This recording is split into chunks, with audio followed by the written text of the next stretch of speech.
Assalamualaikum warahmatullahi wabarakatuh. Apa kabar anak-anak ustazah semua? Semoga semuanya dalam keadaan sehat. Baiklah, hari ini kita akan belajar SKI. Silakan disiapkan buku SKI-nya. Kita belajar pada pertemuan yang kedua, yaitu pada bab 1 tentang ketabahan Nabi Muhammad dan para sahabat dalam berdakwah. Sebelum membahas ketabahan Nabi di dalam berdakwah, di sini kita belajar tentang tanggapan terhadap dakwah Nabi Muhammad SAW. Tanggapan dari kebanyakan orang yang hadir mendengarkan dakwah Nabi Muhammad, hanya sedikit orang yang mau menerima ajakan Nabi Muhammad. Jadi dapat disimpulkan bahwa tanggapannya ada yang menerima dan juga ada yang menolak. Alasan kaum kafir Quraisy menolak ajakan Nabi Muhammad SAW adalah yang pertama persaingan merebut kekuasaan, yang kedua hilangnya kasta, yang ketiga hilangnya perdagangan patung, yang keempat takut akan hari kiamat.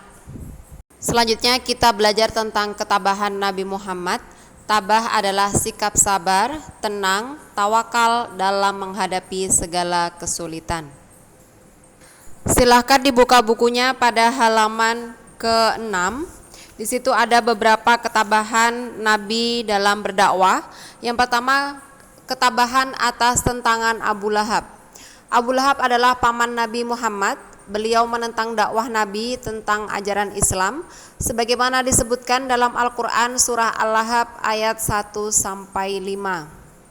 Surah tersebut menggambarkan ancaman hukum Allah terhadap Abu Lahab dan istrinya karena kekejamannya yang selalu menyakiti dan menentang ajaran yang dibawa Nabi Muhammad. Ketabahan yang kedua, atas tantangan pembesar Mekah, dakwah Nabi Muhammad terus berlanjut meski banyak yang menentangnya. Jumlah penduduk Islam kian hari kian bertambah. Abu Thalib adalah salah satu yang melindungi Nabi dan diberikan dua pilihan ancaman oleh pembesar Mekah.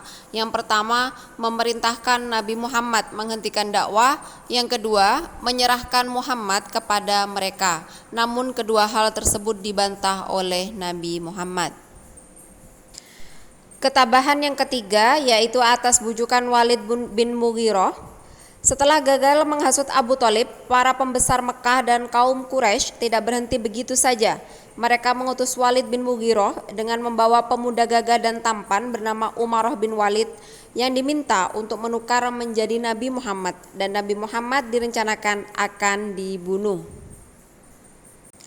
Untuk ketabahan yang keempat, ketabahan atas bujukan Utbah bin Rabi'ah, kaum kafir Quraisy mengutus Utbah bin Rabi'ah untuk menemui Nabi Muhammad secara langsung dengan menawarkan harta, tahta, dan apapun yang diinginkan Nabi Muhammad, asalkan mau menghentikan dakwahnya.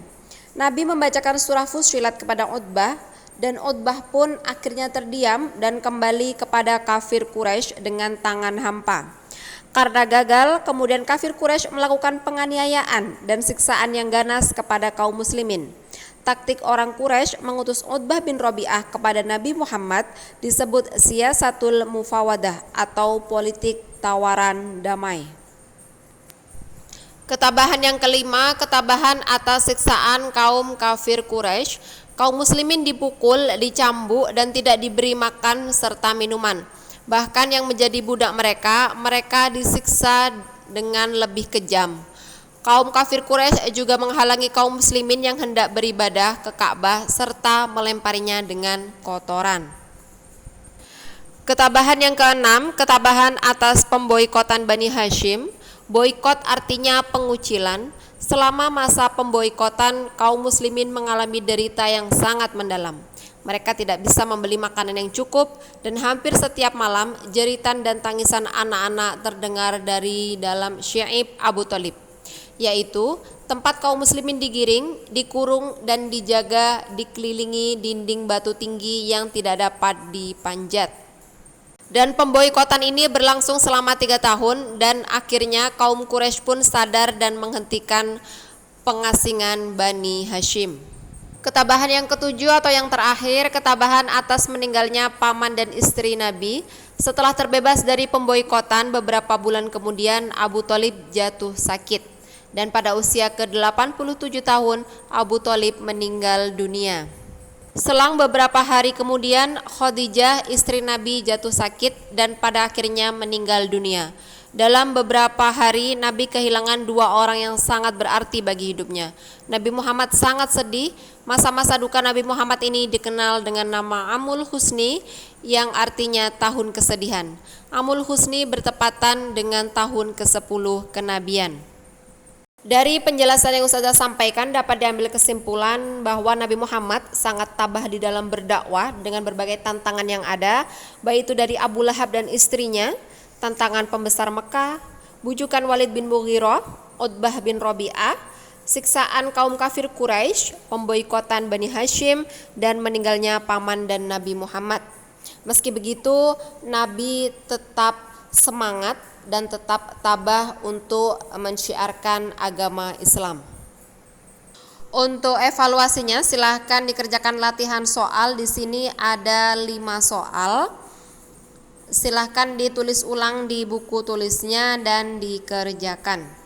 Baiklah Anda semua, demikian untuk pembelajaran SKI pada pertemuan ini. Semoga bisa memahami penjelasan yang Ustazah sampaikan. Dan Ustazah akhiri, wassalamualaikum warahmatullahi wabarakatuh.